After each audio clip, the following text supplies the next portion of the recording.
This is our Bowman 46. It was abandoned in a yard and we took it on as a project. Go to our channel to see all the other restoration work that we've done.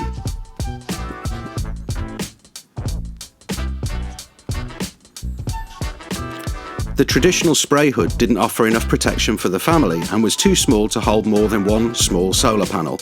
This is the full story of how we built the ultimate hard dodger, except for maybe Uma. Go and check them out on their YouTube channel. Look at that spray hood, it's so pretty, but pretty useless. Now we live aboard, so we want as much protection as possible for the kids from sun, wind and rain, and we wanted to create some extra living space.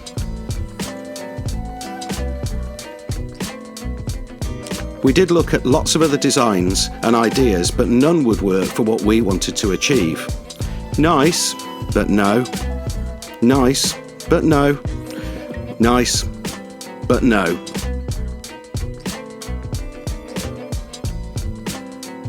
Now this traditional style spray hood doesn't really have space for much solar. You can only fit one small flexible panel, and if you do that you can't fold the spray hood flat, so what's the point in that?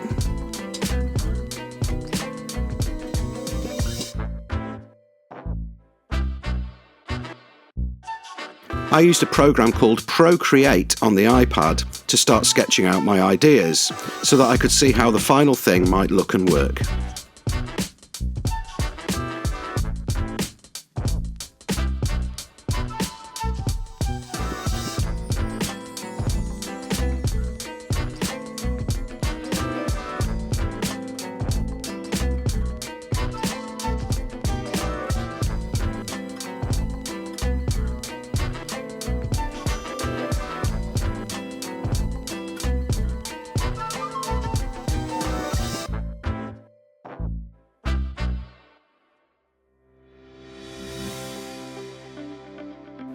That looks pretty neat. We did consider if we could add a solar arch at the stern of the vessel.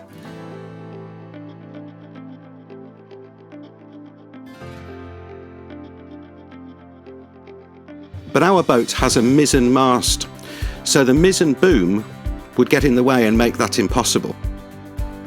We considered building a solar arch further out beyond the stern, but that still wouldn't work and it would just look wrong and silly.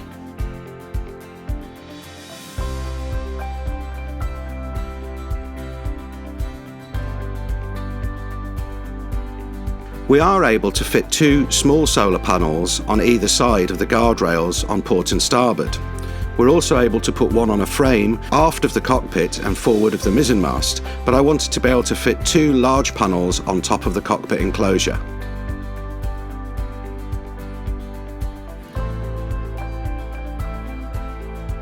Having done the drawings, I started making a mock-up in wood.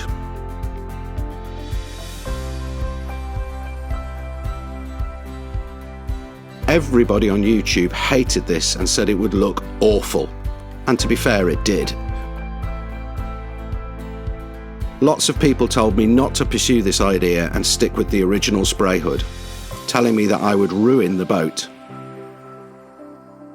Watch to the end to see how I achieved the final result and see if you think I did ruin the boat. It was important though to make this ugly wooden version to see if the idea would work in practice. We would still need to be able to use the main sheet to control the mainsail from within the cockpit.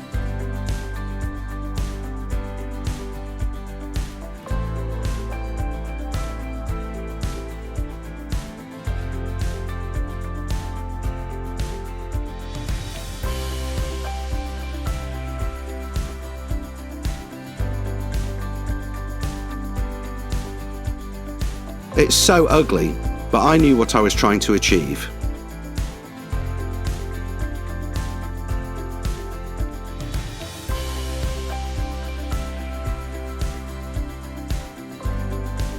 Melissa was so embarrassed to have our boat looking like this in the marina.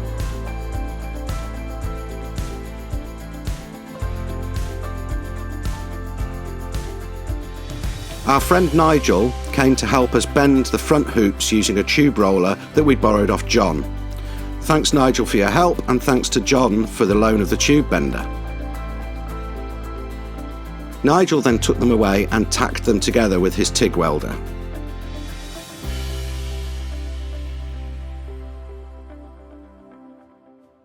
The next job was to start fitting the hoops and constructing the rest of the frame, working out the position and the angles of the legs.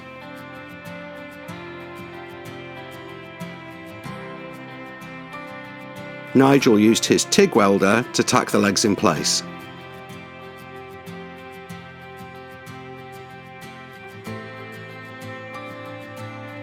We later discovered that the positions and angles weren't quite right, for several reasons, as you'll see. Keep watching.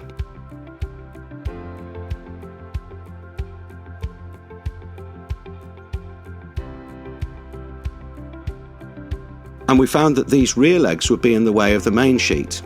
We used a bolt to hold the metal away from the fiberglass so that we could weld without damaging it.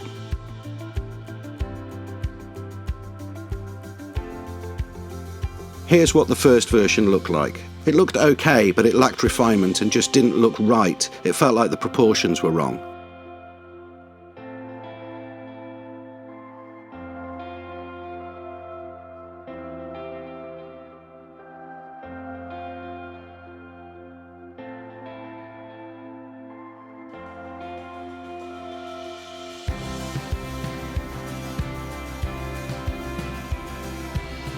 We took the boat out for several trips before we made the roof to be sure about the design.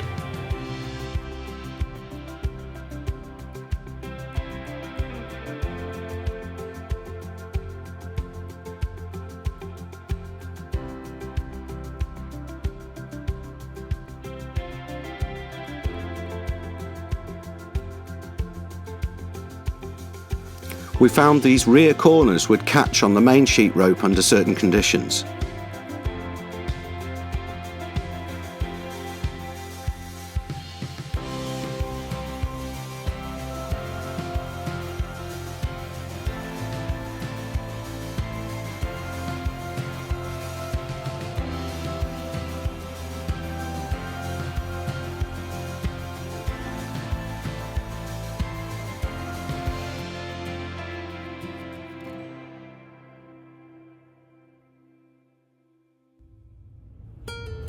As you can see, these rear corners are much too far back. The corners really should have been bends and the back legs were in the wrong position.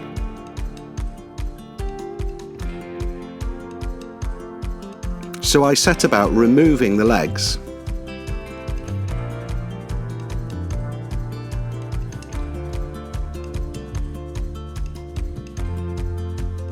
No compilation would be complete without a cool slow-mo shot.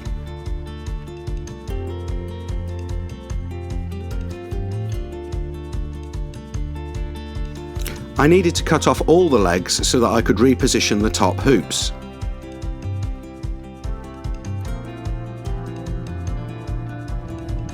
My metalwork isn't as good as Nigel's though.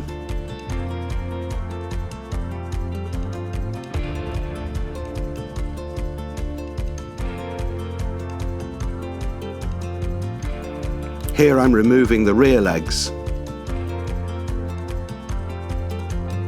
I suspended the upper hoop assembly from the boom so that I could slide it forward and aft into a better position, and so that I could tilt the front screen legs at a more pleasing angle.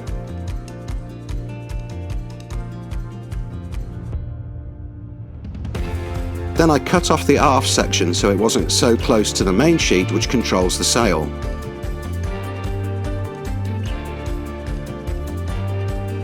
Now I use a MIG welder, which is okay, but it's not as nice as a TIG welder and it leaves more mess and spatter on the metalwork. I welded in the bends.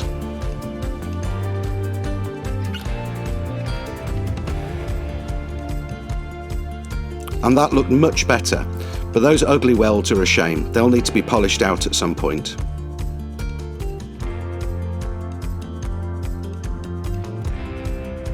Now I could start work welding in those front screen legs at the correct angle.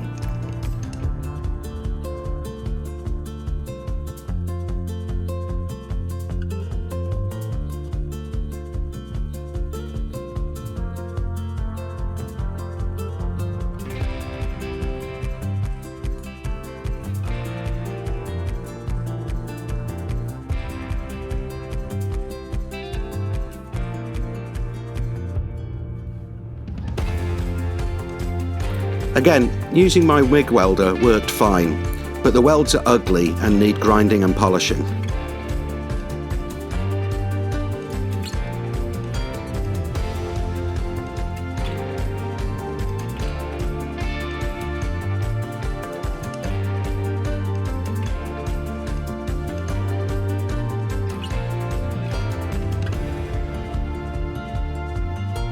I'm very happy with the design though now at this point.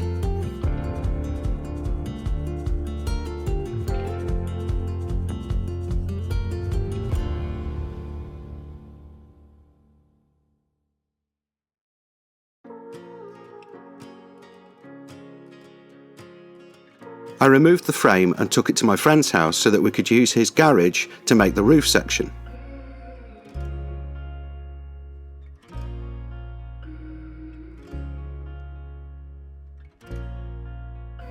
I used Armacell PET foam for the construction of the core.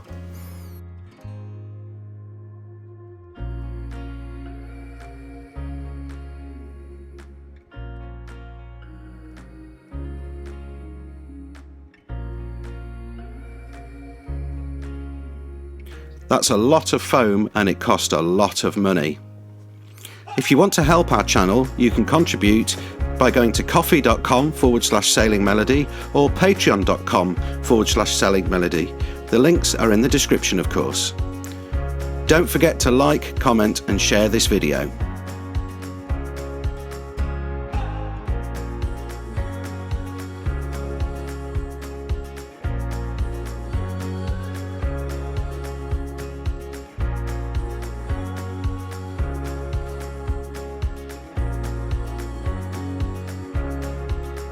I used 1708 biaxial heavy glass cloth,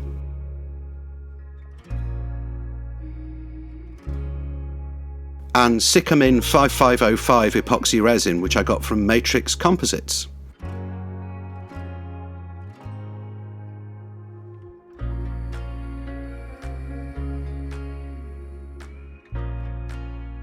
Using this peel ply gives a great finish and surface.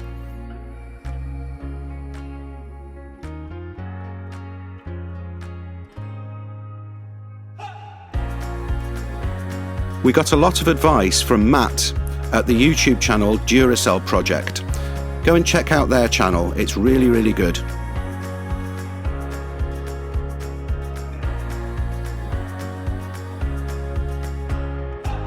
We put the roof back onto the frame and secured it down so that we could fiberglass the top and it would hold its shape. Then we checked the positions of the solar panels before making the grab rail to go around the edge. We routed a bevel along the grab rail and then bent the grab rail into shape and into position.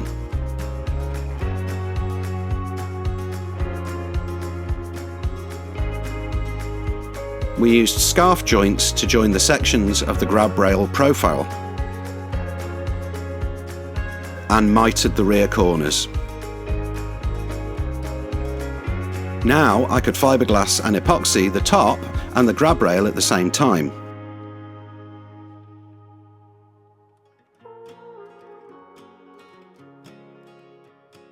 I painted the whole thing in Jotun Hardtop XP.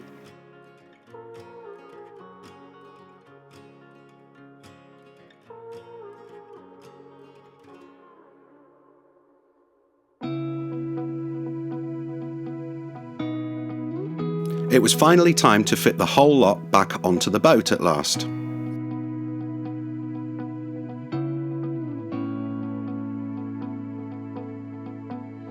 Being foam, it's not very heavy and it's very strong. I can stand and walk on it with no problem at all. And the stainless steel frame isn't anywhere near as heavy as you'd think.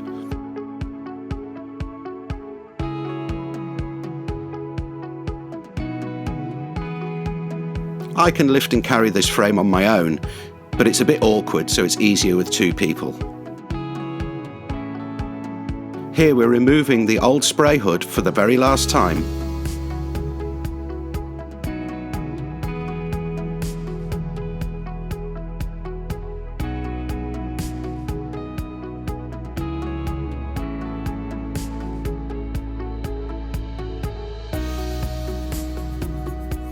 We lifted the frame back onto the boat, careful not to drop it in the sea, that would be bad.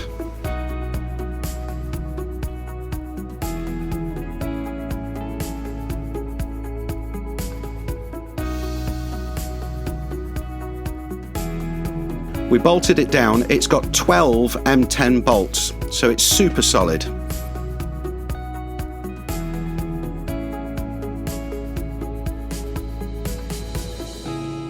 Now we lifted the roof on. Again, it's not particularly heavy, just a bit awkward.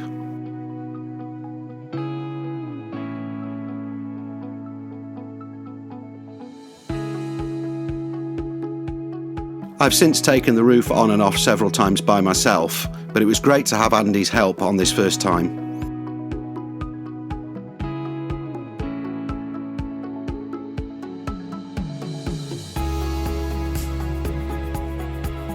We bolted the roof to the frame, again using M10 bolts.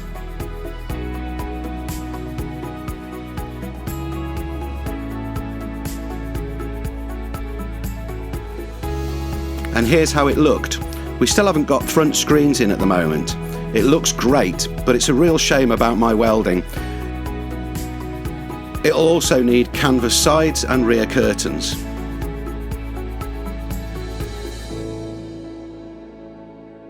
I did fit some perspex windows to the front, but I didn't do a great job of that and wanted to get them replaced.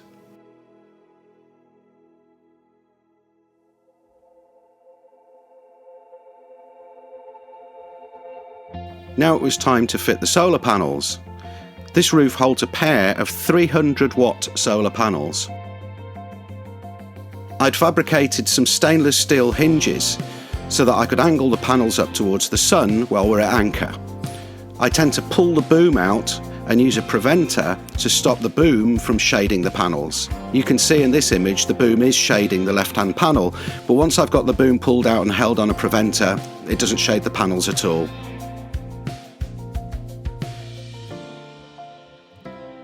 I did the final fit of the bolts and used a sealant to make sure that they wouldn't leak.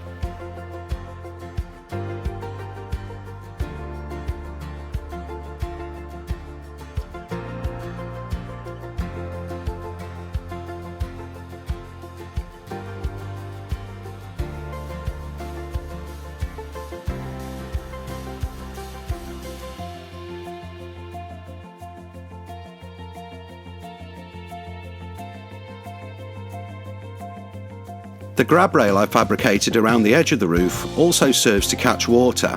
We have a couple of drains in it now, so we can clean the roof off and catch rainwater to put into our freshwater tanks.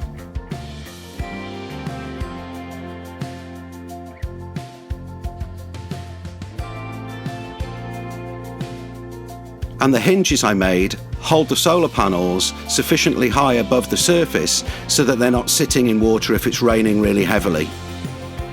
But the roof drains very quickly anyway. Most of the time we won't be catching rainwater this way, but it's nice to know we have the option if we need to.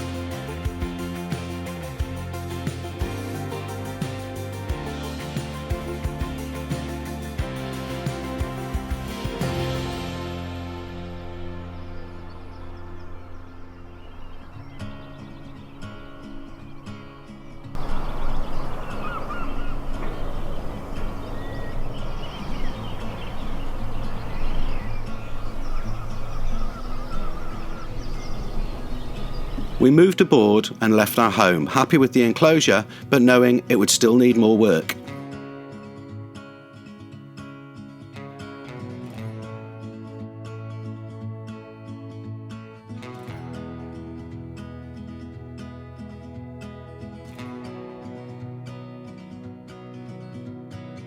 It makes sailing in rough conditions 100 times more comfortable.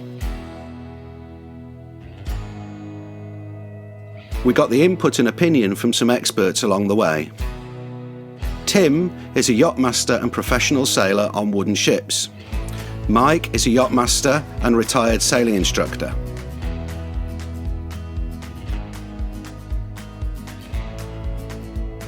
and we definitely saw some rough conditions along the way.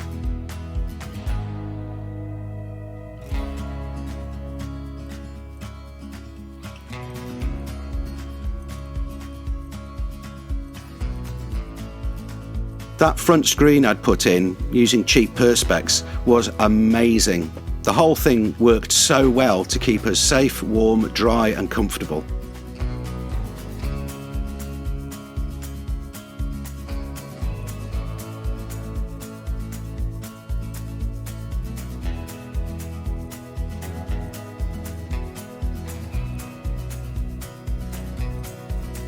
This is Chris. He's a professional marine engineer, so it was great to get his input too.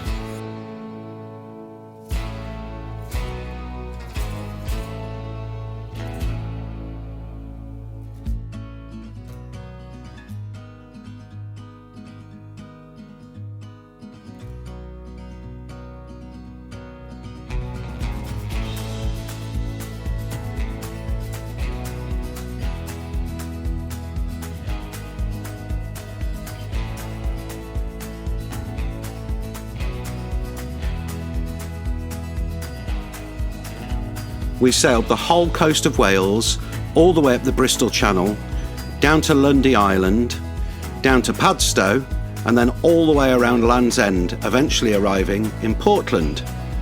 And all the way we loved having the hardtop.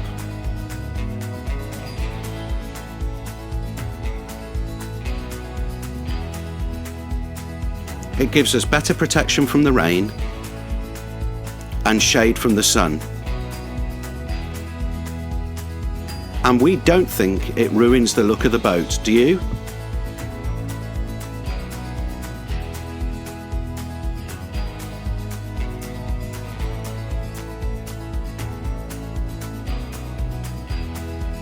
Sitting out in the cockpit enclosure on evenings like this was magical, but there was more we wanted to do to make it fully enclosed and even more secure. One of our followers, Dave, offered to sort out the dodgy welds. Mike came to help me remove the frame and take it to Dave's for polishing and welding.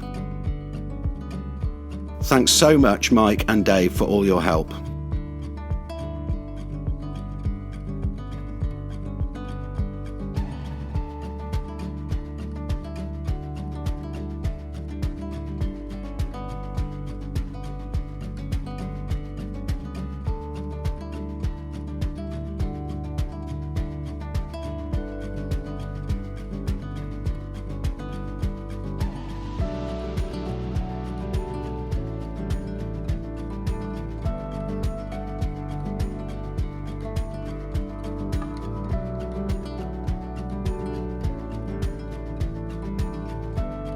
Really useful to have Mike's trailer and van to move it all the way to Dave's.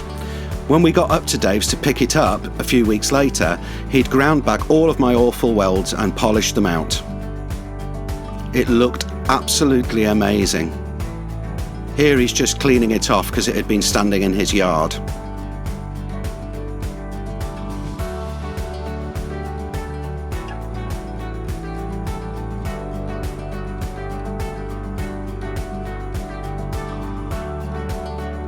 He'd polished all the tubes to remove the spatter I'd created by MIG welding. And he'd fabricated and installed proper window frames so there wasn't a million screws holding the glass in.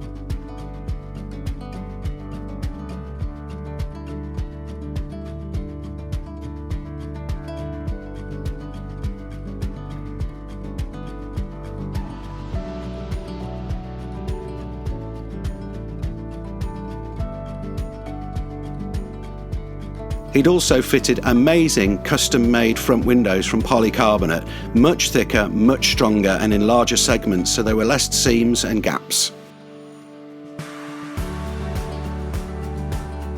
We loaded it back on the trailer.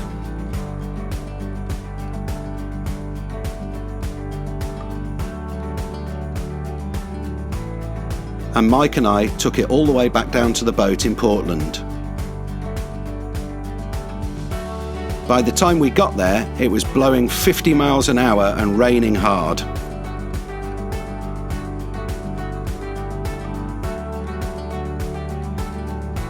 not the ideal day to try refitting something as bulky and cumbersome as this.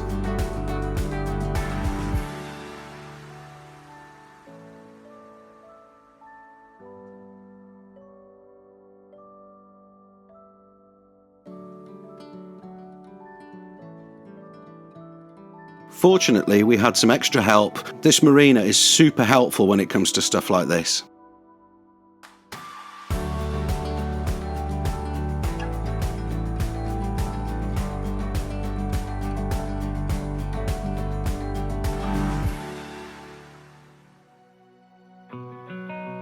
Now, Melissa could finally begin the work of creating the bespoke canvas curtains and sides. She started by installing tracks for the bolt rope.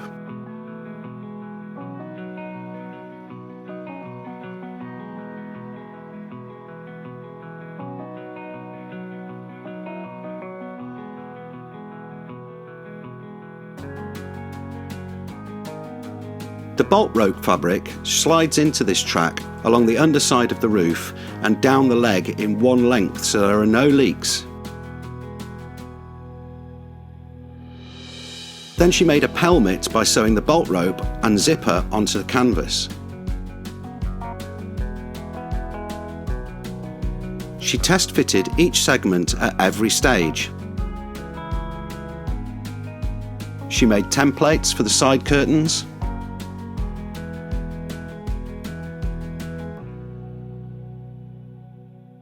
And used those templates to make the sides from proper marine grade waterproof canvas. She sewed extra fabric along the lower edge inside and out to reinforce, add strength and prevent chafing.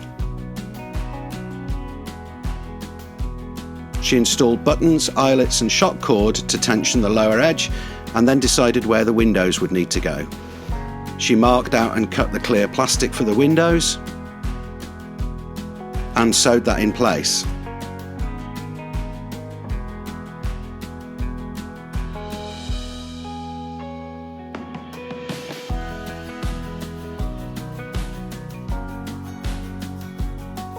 Next was the rear panel. This was tricky because of the shape of the aft cabin coach roof, and getting the rear corners right was a problem as well.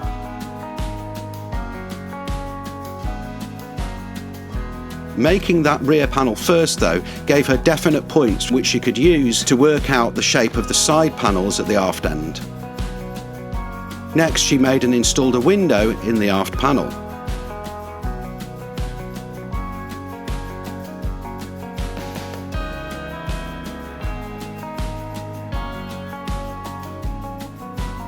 She installed a zipper in the aft window so that we can access the main sheet.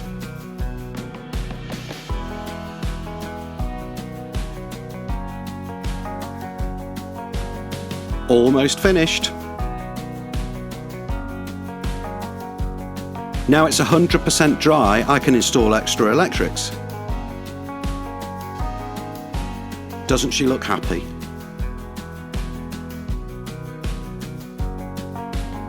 Don't go away though, there's more to come.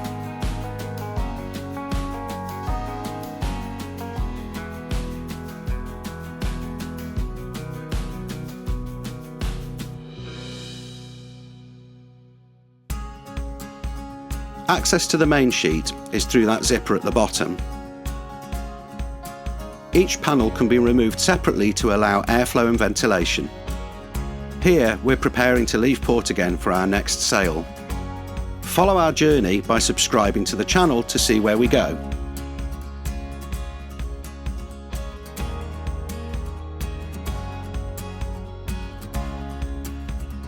If you enjoyed this video, please like, comment and subscribe, and see our other videos for all the other boat work we've been doing. Help us to continue make these videos by sharing the videos, that really helps, and subscribing and leaving likes really helps too. You can contact us directly by going to ko-fi.com/sailingmelody or patreon.com/sailingmelody. And as always, the links are in the description.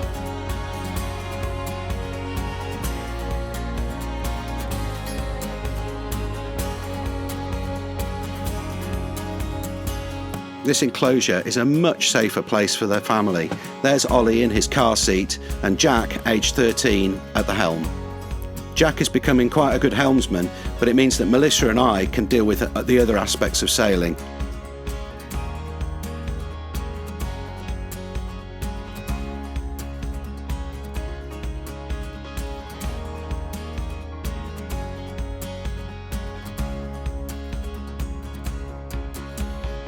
I'd like to give a huge thanks to the following people for their help with this project: Nigel Tomlinson, Andrew Darlington, Mike Osler, Dave Pickford and Matt from the Duracell project.